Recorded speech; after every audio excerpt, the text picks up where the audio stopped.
பயணம் போவதன் மூலமாக ஒருவர் பாலிடிக்ஸை மாற்றணும் அப்படின்னா அது எம்ஜிஆருக்கு மட்டும்தாங்க சாத்தியப்பட்டது. வேற யாருக்குமே சாத்தியப்படலை.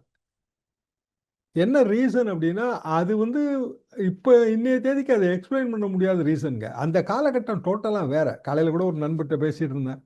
அந்த தாய் அண்ணா ஆஃபீஸுக்கு ஏற்றாப்புல பழனியப்பா தியேட்டர்னு ஒரு தியேட்டர் இருந்ததுங்க அந்த காலத்தில். அது இப்போ பெரிய அளவுக்கு இடித்து ஏதோ இது பண்ணுறாங்க, ரீமாடலிங் பண்ணி ஒரு பெரிய அப்பார்ட்மெண்ட் மாதிரி கட்டுறாங்க போல இருக்கு. அதில் ஒரு கோயில், அந்த கோயிலில் கும்பாபிஷேகம், அதை பற்றி பேசிகிட்டு இருந்தோம். அப்போ பழைய நினைவுகள்லாம் வந்துச்சு. அப்போ தாய் அண்ணா காலம் அது எம்ஜிஆர் காலம். 84 வரைக்கும் தான் அதுவே. அது பிறகு 84லே எம்ஜிஆர் உடல் அளவில் அவருக்கு பல பிரச்சனைகள் வந்துருச்சு. புரூக்லின் மருத்துவமனைக்கு போனார். 85லேருந்து 87 வரைக்கும் அவரோட பாலிடிக்ஸ், ஃபீல்டு பாலிடிக்ஸே கிடையாதுங்க. மீண்டும் பழைய எம்ஜிஆர் ஓட்டு வங்கி தான். 85க்கு பிறகு 90ல் தான் தேர்தல் வந்ததுன்னு வச்சுக்கோங்க. 90 தானே வரணும் நியாயமா, 5 வருஷம் கழிச்சு. அப்போ ரிசல்ட் என்ன ஆயிருக்குன்னு யாராலையும் சொல்ல முடியாது. எம்ஜிஆர் அவர்கள் 87 மரணம், அப்புறம் கட்சி பிளவு, இப்படி பல காரணங்களில் தமிழ்நாடு அரசியல் மாறிடுச்சு.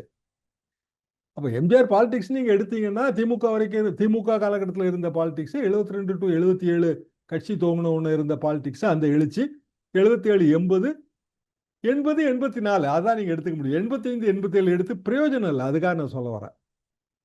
அப்போ விஜய் எதை கை கொள்ள போகிறார்? நீங்கள் சொல்கிற மாதிரி எம்ஜிஆரோட ஆரம்பகால பாலிடிக்ஸ், திமுக பாலிடிக்ஸ். அப்போ தான் தெருவா எம்ஜிஆர் வருவார். ஊர்களில் எம்ஜிஆரை பார்ப்பதற்காக கூட்டங்கள் காத்திருக்குங்க, பல மணி நேரம் காத்திருக்கும். இந்த பாலிடிக்ஸை எம்ஜிஆர் கை கொள்வதற்கு 1952 திமுகவில் சேர்ந்து 72 வரைக்கும் 20 வருஷம் டைம். அது டிராமா போடுவாருங்க. இன்ப கனவு, அட்வொகேட் அமரன், இதெல்லாம் எம்ஜிஆர் டிராமா. அதெல்லாம் பார்க்கறதுக்கு ஜனங்க போவாங்க. அந்த திராவிட அரசியல் வேறங்க. இப்போ அது இல்லை.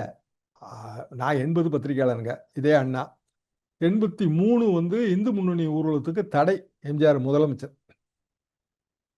அப்போ சட்டமன்றத்திலே அவர் பதிவு பண்றாரு, ஆர்எஸ்எஸ் இந்து முன்னணி இயக்குகிறது, அது மத ரீதியாக இயங்குகிறார்கள்னு. அதுக்கு பிறகு அண்ணால பேட்டி நாங்கள் பப்ளிஷ் பண்ணியிருக்கோம், என்கிட்ட கட்டிங் இருக்கு.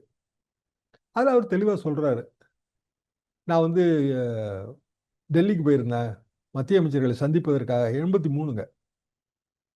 அப்போ கொஞ்சம் பேர் இந்து மஞ்சுங்கிற அமைப்பை சார்ந்தவர்கள், நல்லா படித்தவங்களா தெரிஞ்சாங்க. அவங்க நாகர்கோவிலில் துப்பாக்கி சூட்டில் நிறைய ஆர்எஸ்எஸ்காரர்கள் இறந்து விட்டார்களேன்னு என்கிட்ட கேட்டாங்க. நான் இந்த மாதிரி அப்பாயின்மெண்ட் வச்சுருக்கேன், சென்ட்ரல் மினிஸ்டர்ஸ் நான் பார்க்க போகணும், நீங்கள் சென்னைக்கு வாங்க, அப்பாயின்மெண்ட் கேளுங்க, நான் கொடுக்குறேன், நம்ம பேசுவோன்னேன். ஆனால் அவங்க அதை கேட்கல. என்னை சுற்றி முற்றுகை மாதிரி நடத்துகிறாங்க. அப்போ இடையில பண்ருட்டி ராமச்சந்திரன் அமைச்சர், என்னோட அமைச்சர், அவரை தள்ளி விட்டுட்டாங்க கீழே. அவர் கீழே விழுந்துட்டாரு. இதுதான் டிசிப்ளினா? இவங்கெல்லாம் உடற்பயிற்சி செய்து ஒழுங்காக, அவருக்கு உடற்பயிற்சி செஞ்சால் ரொம்ப பிடிக்குங்க. எம்ஜிஆருக்கு நல்ல எக்ஸசைஸ் பண்ணுறவங்களும் ரொம்ப பிடிக்கும் எப்போவுமே. அது ஒரு சாஃப்ட் கார்னர் உண்டு. அதை வச்சு ஒரு நண்பர் ஒருத்தர் நீதிபதியாகவே ஆயிட்டாருங்க.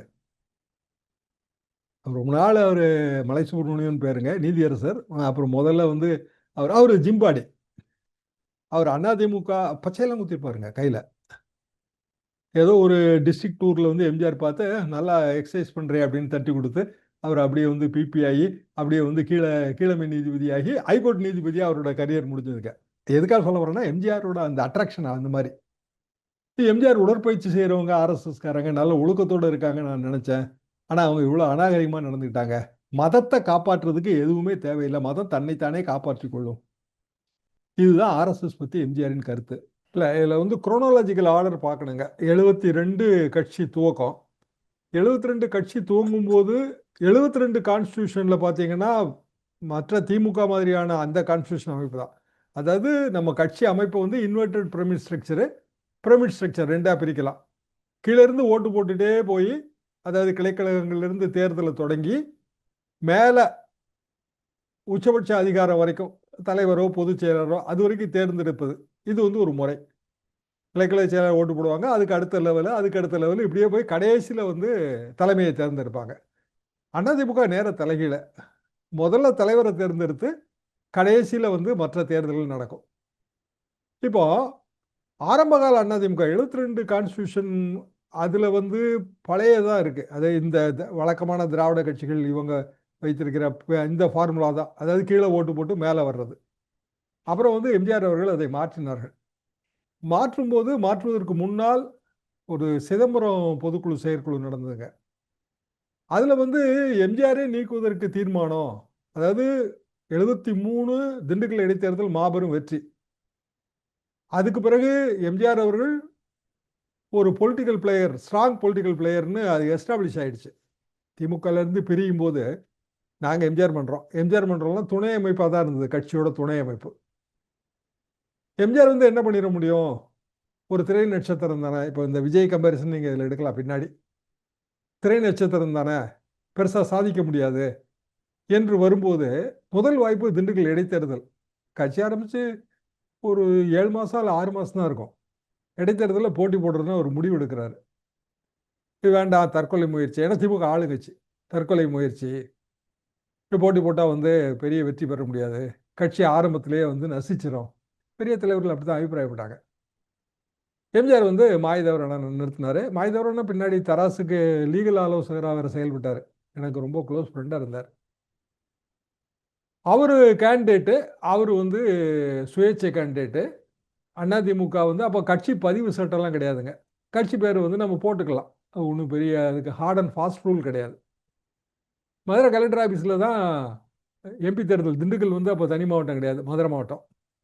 மதுரை கலெக்டர் ஆஃபீஸில் கட்சிகளுக்கெல்லாம் சின்னம் ஒதுக்குறாங்க.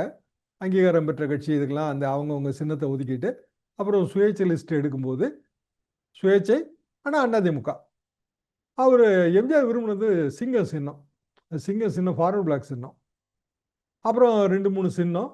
இதில் வந்து ரெட்டை இலை வரைவதற்கு எளிதாக இருக்கும், ஈஸி, இப்படி செலக்ட் ஆயிடுச்சுங்க. மகத்தான வெற்றி, லட்சக்கணக்கான ஓட்டு வித்தியாசத்தில் வெற்றி. அப்போ என்ன ஆச்சுன்னா திமுக வந்து 3rd பிளேஸ்க்கு போயிடுச்சு. ஆளுங்கட்சி திமுக 3rd பிளேஸ் போயிடுச்சு. 2nd பிளேஸ் வந்து அன்றைய காமராஜர், பெருந்தலைவர் காமராஜர் தலைமையில் இருந்த ஸ்தாபன காங்கிரஸ். இந்திரா காங்கிரஸும் தனியாக போட்டி போடுச்சு, அது மத்தியில் ஆளுங்கட்சி. இந்திரா காங்கிரஸ் 4th பிளேஸ்க்கு போயிடுச்சு. அப்போ எம்ஜிஆர் வந்து ஒரு சீரியஸ் பொலிட்டிக்கல் பிளேயர், இவ்வளோ பெரிய செல்வாக்கு இருக்கு என்பது கொஞ்சம் கொஞ்சமாக வந்து திமுக பிற கட்சிகள் எல்லாம் உணர தொடங்கிய காலம். அப்புறம் கோயம்புத்தூர் தேர்தல், எம்எல்ஏ எம்பி ரெண்டும் ஒரே நேரத்தில் வருது, அதுலேயும் பெரிய வெற்றி. அப்புறம் பாண்டிச்சேரி தேர்தல் வரும்போது பாண்டிச்சேரி தேர்தலில் ஆட்சியவே பிடிச்சாச்சு. அதிமுக சார்பாக முதலமைச்சர், பாண்டிச்சேரி முதலமைச்சர். அப்போ பழைய ஸ்ட்ரக்சரை மாற்றணும், என்னன்னா கட்சியை ஹைஜாக் பண்ணிடுவாங்க யாராவது. எம்ஜிஆர் அதை ஓப்பனாகவே சொல்லியிருக்காரு. வெறுமனே பொதுக்குழு செயற்குழு கூடி தான் என்னை வந்து அவ்வளோ உழைச்ச என்னை வந்து கட்சியை விட்டு நீக்கினாங்க. ஸோ கொஞ்சம் பேர் கையில் அதிகாரம் போயிடக்கூடாது. நோக்கம், அதாவது எப்போவுமே லாவை விட முக்கியமானது எதுன்னா லா மேக்கரோட நோக்கம். நம்ம கான்ஸ்டியூஷனை விட எது முக்கியமானதுன்னா, கான்ஸ்டியூஷன் எழுதினப்ப நம்ம கான்ஸ்டியூண்ட் அசம்பிளியில் வந்த டிஸ்கஷன் தான் முக்கியமானதுங்க. இப்போ நம்ம வாதாடும் போது அதை வச்சு தான் வாதாடுவோம். அப்போ எம்ஜிஆரின் நோக்கம் என்ன, கட்சி ஹைஜாக் ஆகக்கூடாதுங்கிறது தான். அதாவது பவர்ஃபுல்லாக இருக்கிற கொஞ்சம் பேர், பணபலமோ ஆள் பலமோ இல்லை ஜாதி பலமோ பவர்ஃபுல்லாக இருக்கிற கொஞ்சம் பேர் ஒரு கட்சியை கபலீகரம் பண்ணிடுறாங்க. வைத்த குற்றச்சாட்டு பொது வெளியில் இருக்குது. ஸோ நம்ம கான்ஸ்டியூஷனை மாற்றணும். நீங்கள் ரொம்ப விசித்திரமான கான்ஸ்டியூஷனாக தான் தெரியும், ஆனால் அடிப்படை நோக்கம் வந்து இது. கான்ஸ்டியூஷனை எப்படி மாற்றுறது அப்படிங்கும்போது எம்ஜிஆரோட வழக்கறிஞர்கள் அவங்க வந்து தலைமை வந்து தொண்டர்களால் நிர்ணயிக்கப்படணும், தொண்டர்கள் வந்து தலைவரை தேர்ந்தெடுக்கணும். அப்போ இயல்பான ஒரு கேள்வி வரும், ஒரு கட்சிக்கு லட்சக்கணக்கான தொண்டர்கள் இருப்பாங்க, இப்போ கோடிக்கணக்கான தொண்டர்கள் இப்போ நம்ம சொல்கிறோம், அவ்வளோ பேர் ஓட்டு போட்டு எப்படி தேர்ந்தெடுக்க முடியும்? ப்ராக்டிக்கலாக அது பாசிபிளா? பாசிபிள் இல்லை. அப்போ தேர்தலே நீங்கள் நடத்தணும். அப்போ ஏன் வந்து இந்த விதி? ஏன் இந்த விதினா, கட்சியில் ஒப்பாரும் மிக்காரும் இல்லாத ஒருவர் அந்த வேட்புமனு தாக்கல் செய்யும்போது, தலைவர் பதவிக்கான அல்லது பொதுச்செயலாளர் பதவிக்கான வேட்புமனு தாக்கல் செய்யும்போது வேற யாரும் வந்து அதுக்கு காம்பீட் பண்ண மாட்டாங்க. அதாவது கட்சியே தன்னைத்தானே தகவமைத்து கொண்டு ஒரு சிங்கிள் லீடரை எலெக்ட் பண்ணிடும். இந்த கான்செப்ட் உங்களுக்கு அநேகமாக எல்லாருக்கும் இது புரியும்னு நினைக்கிறேன். இதுதான் அதோட பிஹைண்ட் கான்செப்ட்டுங்க. ஏன்னா நாங்கள்லாம் அப்போ வந்து வேலைக்கே வந்துட்டோம். அதிமுக வருது, இங்கே ஒரு ஹோட்டலில் வந்து இந்த டிஸ்கஷன்லாம் நடக்கு, சட்டத்திட்ட டிஸ்கஷன். அப்போ எல்லாரும் ஆவலும் அங்கே கூடியிருப்போம், என்ன சட்டம் என்னன்னு தெரிஞ்சுக்கிறதுக்கு. அப்படியே படிப்படியான அந்த இவல்யூஷனில் 75 காலகட்டத்தில் இது ஸ்ட்ராங் ஆயிடுச்சு. அதாவது கட்சியின் தலைவர் என்பவர் அடிப்படை தொண்டர்களால் தேர்ந்தெடுக்கப்பட வேண்டியவர். அதுதான் இப்போ வந்து கொடிகாக்கும் தொண்டன் தான் முடிவெடுப்பான்ங்கிற ரீதியில் அது பேசுகிறாங்க. 75 கோயம்புத்தூர் பொதுக்குழு செயற்குழு எமர்ஜென்சிக்கு பிறகு அது வரும்போது எம்ஜிஆர் அவர்கள் ஒரு முக்கியமான திருத்தம் செய்கிறார்.